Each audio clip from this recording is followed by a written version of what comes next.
Today we're taking a look at Razer's new mini PC. Let's dive in.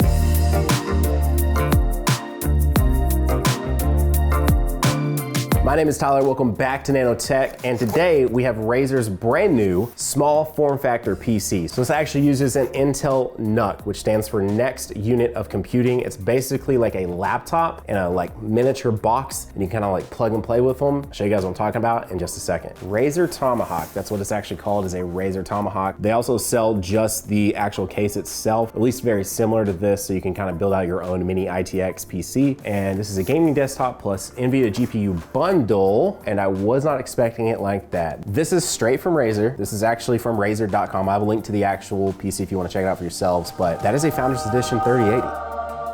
A box within a box. You gotta love that. So the only issue I have with this is it uses the 9th gen Intel CPUs whenever we're actually on like 11th gen right now.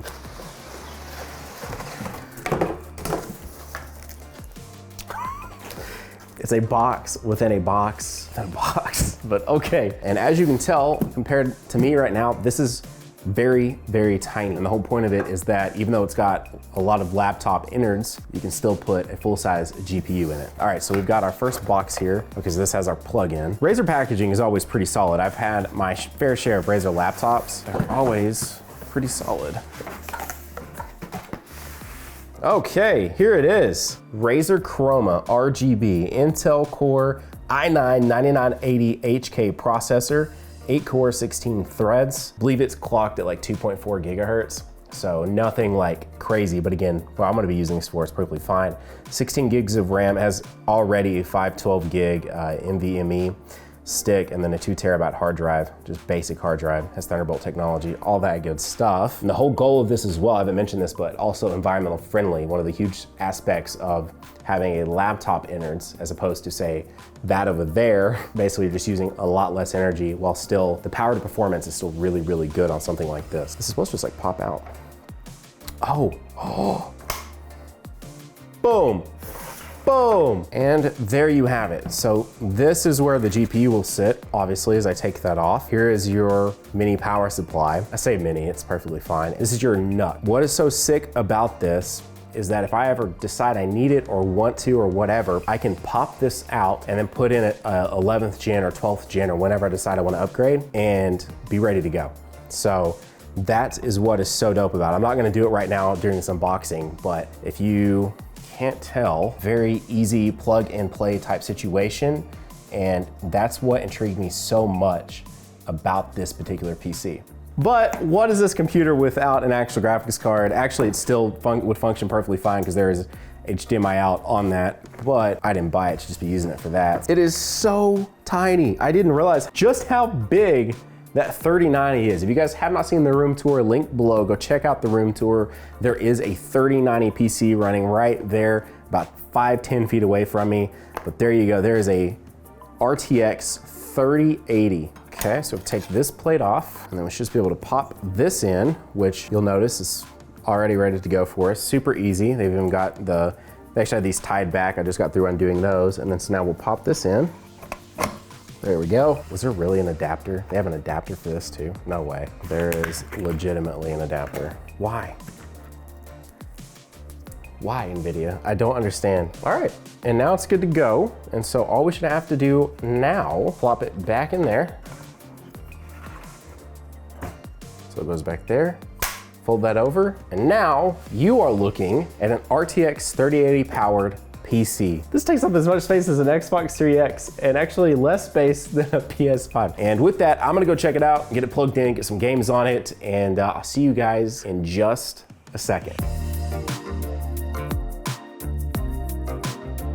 So I've now had about a week with this machine, and I am, honestly, there's only one word, impressed. Now again, the problem with the fact that it is older hardware being shipped with this, we'll talk about the pricing and all of that and kind of my thought process as to why I got this in a moment, but I wanted to put that against an actual full-size desktop PC. So I ripped my 3090 out of my my gaming PC and then put the 3080 in to get a full, mostly about as good of comparison as I can personally do here with this laptop setup, top of line laptop CPU, 16 gigs of RAM with the i9 i9 9980HK in this versus my full-size PC, which has an i9 10900K in it and 64 gigs of RAM. And what we saw was super impressive. What you're looking at right now is Horizon running on the actual Razer versus Horizon running on the actual full-size desktop PC. And this actually ends up being super impressive, at least to me, because you're talking about a generation behind on the actual processor. You're talking about, you know, again, as I've said many times in this video, the innards of a laptop, and it manages to be within 20 frames of the full-sized PC. So what Horizon ends up coming out to here, all this is done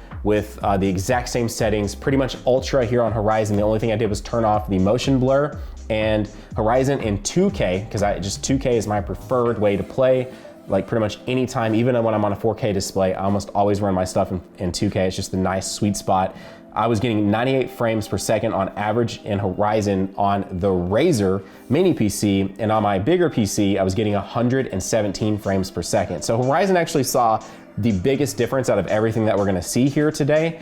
And I would just have to imagine a lot of what Horizon is having to render is very CPU heavy, but I knew for a fact Odyssey is very, very, very CPU heavy. And so what I wanted to do is make sure to do a benchmark with it. A little older, but still a very CPU intensive game on the Razer Mini PC in 2K, averaging about 71 frames per second, which by the way is really, really good, because Odyssey is just, there's a lot that goes in there with, you know, the load distance and so many different models and things it's having to load in.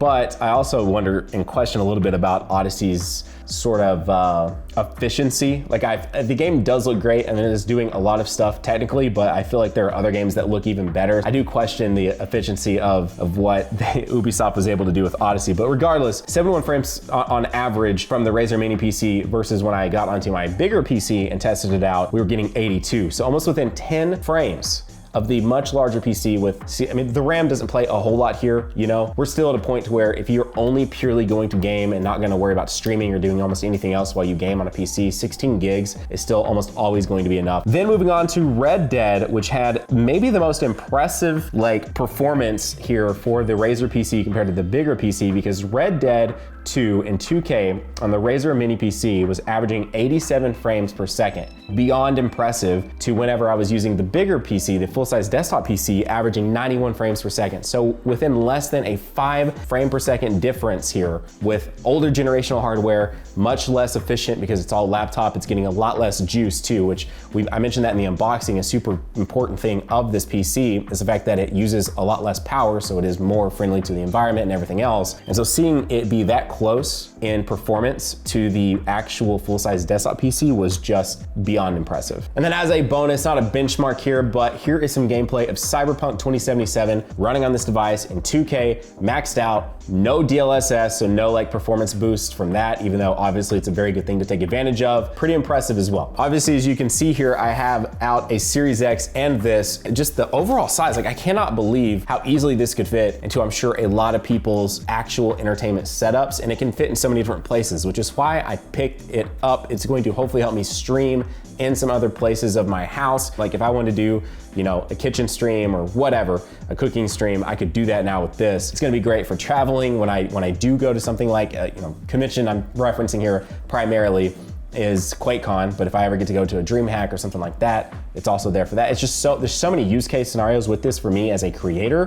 This is absolutely a creator purchase for me, not anything else, but being able to take this into other rooms super easily and it just can sit there and run a whole stream, that's what's dope. And in closing, why was it worth it for me? Because holy crap, have you looked at 3080 prices right now? Secondhand 3080 prices are upwards of $2,000 for a $700 MSRP device. Now, granted, we know what's up. There's a shortage and people are trying to farm crypto like crazy because the crypto craze is at literal peak hype right now. So the actual price of this, which came with a 3080, comes with, you know, the Intel nut, comes with the case, all this stuff I need to get up and running, was $3,200. If I was to try to just buy a 3080 right now, if I was that desperate, which please don't anyone pay that much for it, you could almost say I got the rest of this for like $600. So that was one of the reasons I was like, wait, this comes with a 3080, like a full-size 3080, an actual Founders Edition, not, you know, I'm not knocking anyone here, but when you buy like an Alienware or an HP, you're buying a custom, basically their own variant of a 3080 or a 3090 with their own custom cooling on it. So the fact that I was getting not a Razer like proprietized 3080, like an actual just Founders Edition 3080, I was like, this deal is absolutely insane. I did pick this up. This is not sent to me. This is all on me. Content creator craze, man. I just, what can I do to step up the game? I've got a problem, okay? I've got a problem. But guys, if you enjoyed this video, hit that like button. If you're new to the channel, consider subscribing. That has been today's video, unboxing and testing the new mini Razer PC, the Razer Tomahawk here on the channel. Hope you guys have a great day. Keep on keeping on. Tyler signing off. I'll see you all in the next video. Bye.